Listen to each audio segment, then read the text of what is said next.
Hello my dear champion, welcome to my YouTube channel mission English. आज हम लोग जैसा कि आपको स्लाइड में दिख रहा हुआ है मोस्ट इम्पॉर्टेंट पीवाईक्यू को डिस्कस करेंगे। लेकिन ये पीवाईक्यू आपके पोएट्री सेक्शन से होगा। जैसा कि आपको पता है कि जो क्लास 10th का पेपर बना है, सिलेबस जो है उसका प्रोज पोएट्री एंड सप्लीमेंट्री है एंड ग्रामर है, जो 20 मार्क्स के क्वेश्चन आते हैं।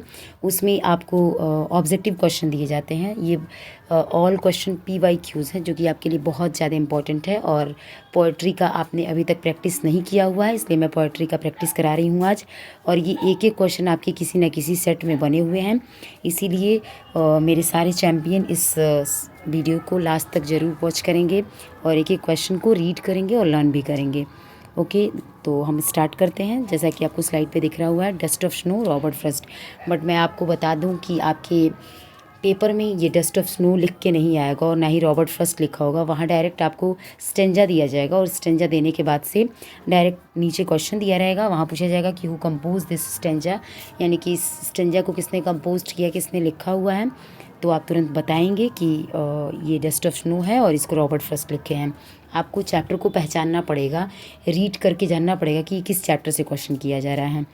तो यहाँ पे मैंने स्लाइड में लिख दिया हुआ है आपको बताने के लिए, बट आप इसको प्रैक्टिस कर लीजिए। और जितने स्टूडेंट हैं सभी लोग इसको अटेंटिवली ज़रूर रीड करेंगे एंड देखेंगे। यहाँ से आई होप मैं मतलब मुझे पूरा उम्मीद है कि यहाँ से आपके पेपर में क्वेश्चन बनेंगे ही बनेंगे। सो प्लीज़ इसको लास्ट तक ज़रूर वॉच करिएगा। ओके, तो देखते हैं क्वेश्चन नंबर फर्स्ट। अभी स्टेंजा पढ़ते हैं। स्टेंजा है, ये डस्ट ऑफ स्नो पेपर में नहीं लिखा होगा। मैंने आपको मतलब ज़्यादा अच्छे से पता चल पाए इसलिए मैंने इसको लिख दिया हुआ है। The way a crow shook down on me the dust of snow from a hemlock tree. तो आपको इस स्टेंजा पढ़ के ही पता चल जाना चाहिए कि किस चैप्टर से पूछा गया है। तो ये चैप्टर है डस्ट ऑफ स्नो। ठीक है, डस्ट ऑफ स्नो। अब क्वेश्चन देखते हैं इसे क्या बना हुआ है।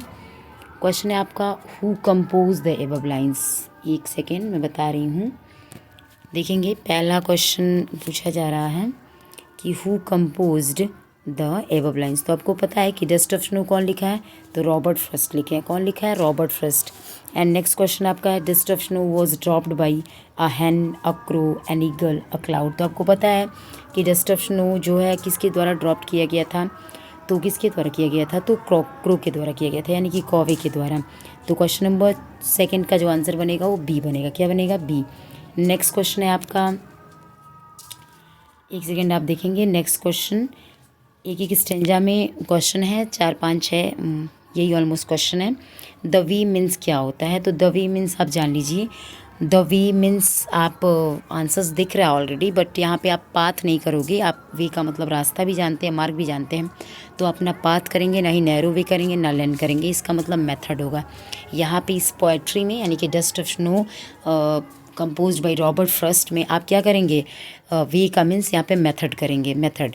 Next question, where was the crow sitting, यानी कि कौवा कहाँ बैठा हुआ था। तो ये तो मेरे चैम्पियन बिना विदाउट ऑप्शन को देख करके आंसर कर देंगे।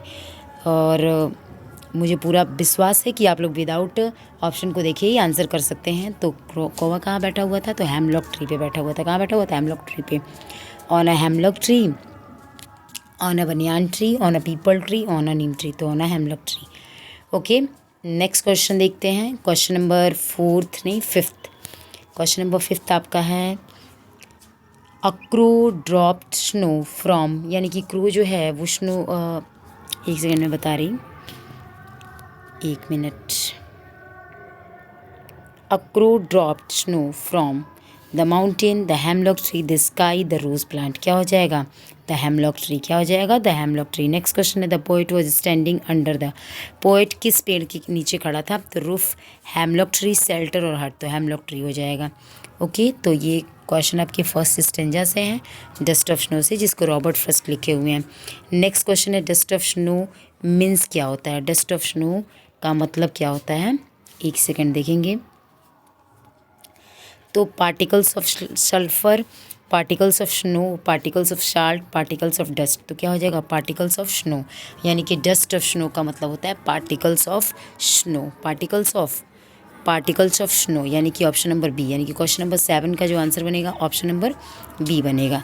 नेक्स्ट क्वेश्चन है how was the poet feeling before the snow fell on him, यानी कि पोएट की फीलिंग कैसी थी before the snow fell on him, यानी कि उसके जो स्नो गिर रहा था, स्नो गिरने के पहले जो पोएट है उनकी फीलिंग क्या थी।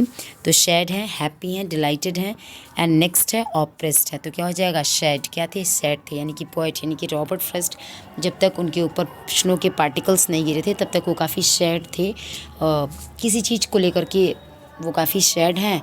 और जैसे ही कौवा के द्वारा हेमलॉक ट्री से स्नो पार्टिकल्स गिराए जाते हैं, उनका जो मूड होता है वो चेंज हो जाता है और वो कौवे को धन्यवाद देते हैं कि उसने बाकी के बचे हुए उनके दिन बाकी के बचे हुए थे जो ख़राब हो जाते, उसको कौवे ने क्या किया, बचा लिया। तो ये सारी बातें मैंने आपको एक्सप्लेनेशन में बताई हुई है ऑलरेडी। यहाँ से हम लोग ऑब्जेक्टिव कवर कर रहे हैं। आपके पेपर में डायरेक्ट क्वेश्चन यहाँ से पूछा जा सकता है, पूछा जाएगा, जा सकता है नहीं, 100% कन्फर्म है कि यहाँ से क्वेश्चन बनेंगे ही बनेंगे, किसी न किसी सेट में क्वेश्चन बनेंगे। और मैं इसका पार्ट 1 वीडियो लेके आई हूँ, इसके बाद पार्ट 2 एंड पार्ट 3 भी होगा। मैं सारी पोएट्री को यहाँ से कवर करा दूँगी और आई होप कि मेरे सारे चैम्पियन इसको देखेंगे भी और इसको लर्न भी कर लेंगे। जब मैं अगेन इस पर वीडियो बनाऊँगी तो मुझे बस इतना आपसे उम्मीद है कि आप इसे ऑलरेडी तैयार कर चुके होंगे। तो ये आपका क्वेश्चन हो गया, how was the poet feeling before the snow fell on him. Snow fail होने से पहले जो पोएट की फीलिंग होती है क्या होती है, सैड की। नेक्स्ट क्वेश्चन देखते हैं, इस स्टेंजा से देखते हैं कि नहीं। सेकंड स्टेंजा स्टार्ट हो जाता है, has given my heart a change of mood and saved some part of a day I had rued. ये उसी का है, द डस्ट ऑफ स्नो का, जिसको रॉबर्ट फ्रॉस्ट लिखे हुए हैं। और इसका क्वेश्चन देखते हैं हम लोग अब।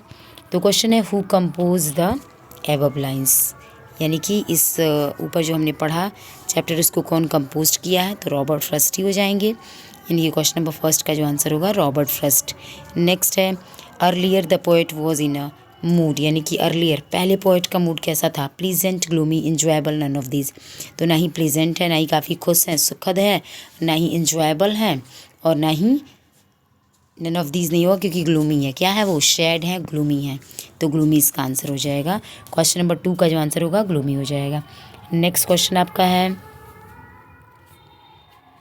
What does the hemlock tree signify, यानी कि हेमलॉक ट्री जो है वो क्या सिग्निफाई करता है। मोस्ट इंपॉर्टेंट क्वेश्चन है एंड रिपीटेड क्वेश्चन है। Youthfulness and Joy, prosperity and success, death and fear. तो आपको कन्फ्यूज़न भी होगा इस क्वेश्चन में। तो जो what does the hemlock tree signify, hemlock tree जो यहाँ पे सिग्निफाई करता है वो क्या सिग्निफाई करता है, डेथ एंड फियर को। किसको सिग्निफाई करता है, डेथ एंड फियर को। ओके, नेक्स्ट क्वेश्चन है who shook the snow to fall on the poet, कौन स्नो को हिलाता है और या फिर पोएट के ऊपर गिरा देता है। तो कौन है, the book, the poet, the crow, the tree. The crow, कौन हिलाता है, the crow.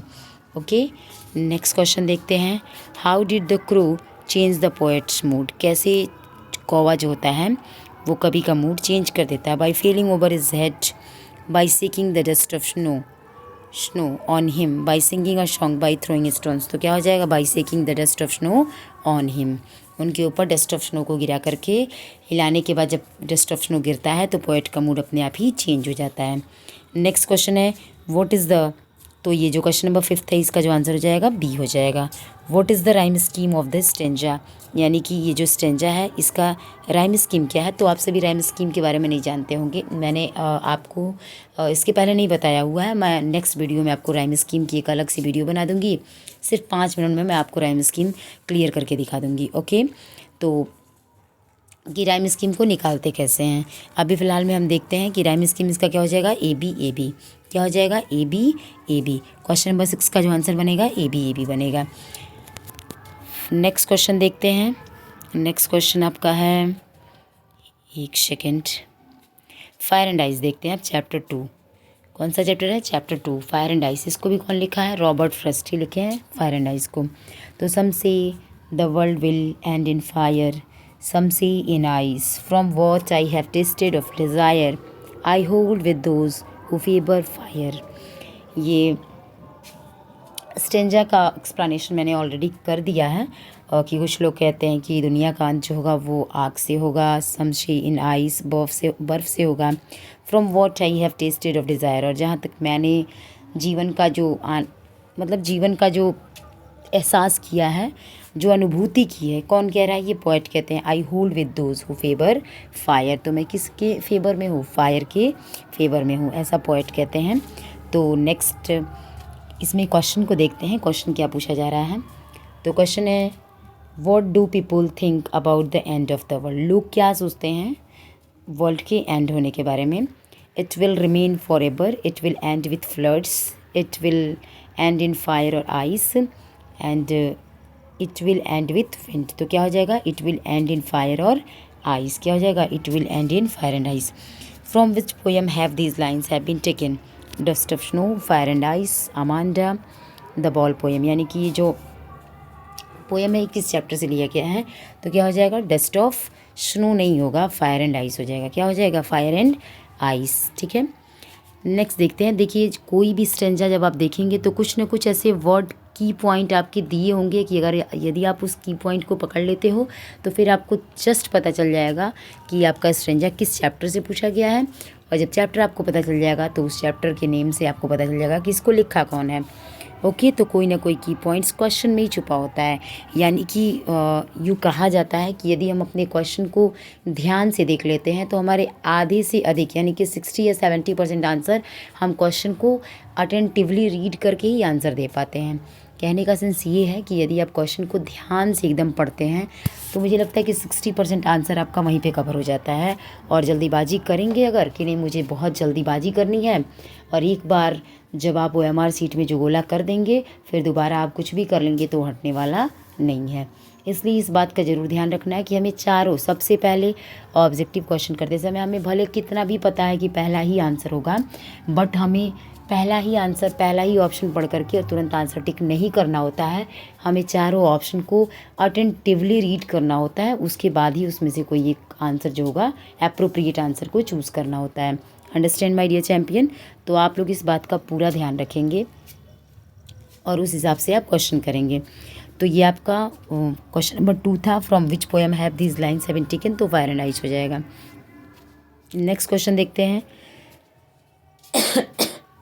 Sorry, the world, एक minute. The word hold with means क्या होता है? एग्री होता है। क्या होता है? एग्री। यानी कि होल्ड विथ जो आया है वहाँ पे कभी एग्री होता है कि वो फायर से, मैंने आपको बताया है अभी। नेक्स्ट क्वेश्चन है, who compose this lines? W.B. Yeats, Carl Sandburg. And who compose this lines? W.B. Yeats, Carl Sandburg, Robert Frost, none. तो क्या हो जाएगा? Robert first. नेक्स्ट क्वेश्चन देखते हैं कि what is the poet's opinion about the world के बारे में पोएट्स का ओपिनियन क्या है? कि he thinks that we should control our growing desires. यानी कि जो फायर से एंड होने की वो बात करते हैं, फायर को वो डिज़ायर से इंडिकेट करते हैं कि हमें क्या करना चाहिए। वो सोचते हैं कि that we should control our growing desires, जो हमारी बढ़ती हुई इच्छाएँ हैं उस पर हमें कंट्रोल करना चाहिए। क्या करना चाहिए? कंट्रोल करना चाहिए। ऐसा पोएट्स का, रॉबर्ट फ्रस्ट का ओपिनियन है। नेक्स्ट क्वेश्चन आपका है question number 6। Fire is a symbol of heat, desire, hunger, hot. तो मैंने अभी आपको बताया कि fire is a symbol of desire. Fire जो है वो डिज़ायर का सिंबल है। किसका सिंबल है? डिज़ायर का। नेक्स्ट क्वेश्चन देखते हैं। नेक्स्ट क्वेश्चन है the rhyme scheme of the stanza is. तो राइम स्कीम इसका क्या हो जाएगा? ABAA। क्या हो जाएगा? ABAA इसका राइम स्कीम होगा। मैं नेक्स्ट वीडियो में आपको ज़रूर बताऊंगी कि राइम स्कीम कैसे निकालते हैं। ओके, नेक्स्ट है who is the poet of the poem fire and ice. तो क्या हो जाएगा? Robert first. क्या हो जाएगा? Robert first. तो ये रहे आपके कुछ क्वेश्चन, और अगर आपको ये वीडियो अच्छा लगेगा तो लाइक शेयर एंड सब्सक्राइब ज़रूर करेंगे और कमेंट बॉक्स में बताएंगे कि आपको ऐसी वीडियो की नीड है तो मैं इसका पार्ट 2, पार्ट 3 बनाऊंगी। यानी कि टोटल आपके चैप्टर 8 हैं और उस 8 चैप्टर को मैं प्रैक्टिस करा दूंगी। यहाँ पे आपके पोएट्री सेक्शन ऐसे ही एंड हो जाएगी। और पोएट्री सेक्शन में क्या आता है? सेंट्रल आइडिया एंड ये ऑब्जेक्टिव क्वेश्चन। उसके बाद पोएट्री सेक्शन का एंड हो जाता है। तो सेंट्रल आइडिया हम लोगों ने ऑलरेडी तैयार कर लिया है। आप कहोगे तो एक बार मैं इसको बता दूंगी। और उसके अलावा ये आपका ऑब्जेक्टिव क्वेश्चन भी तैयार होना स्टार्ट हो गया है। अगर आपको ये अच्छा लगेगा तो आप मुझे कमेंट बॉक्स में बताएंगे, मैं नेक्स्ट वीडियो प्रोवाइड कराऊंगी। तो आपकी नीड ही हमें इम्प्रूव करेगी कि मतलब मुझे कितना वर्क करना है आपके लिए। तो मैं कहीं भी हूँ आपके लिए वर्क करूँगी, क्योंकि यही आपके लिए प्रीसियस टाइम है। जो आपका प्रीसियस टाइम चल रहा है, ये जनवरी एंड फरवरी, ये आपका प्रीसियस टाइम है। इसलिए माई आप मुझे ये मेरा रिक्वेस्ट समझ लें या फिर मेरा ऑर्डर समझ लें, जो भी समझे। बट सबको क्या करना है, अच्छे से वीडियो को देखना है, पूरा देखना है, और इसको बस ये समझना है कि यहाँ से क्वेश्चन बनेंगे ही बनेंगे, और आप मेहनत करेंगे तो आपका मेहनत कभी भी ऐसी ही बकवास नहीं जाएगा, ये काम ज़रूर आएगा। तो ठीक है, वीडियो लंबी ज़्यादा हो जाएगी, हम लोग बाद में बात कर लेंगे। तो okay my dear champion, thank you very much.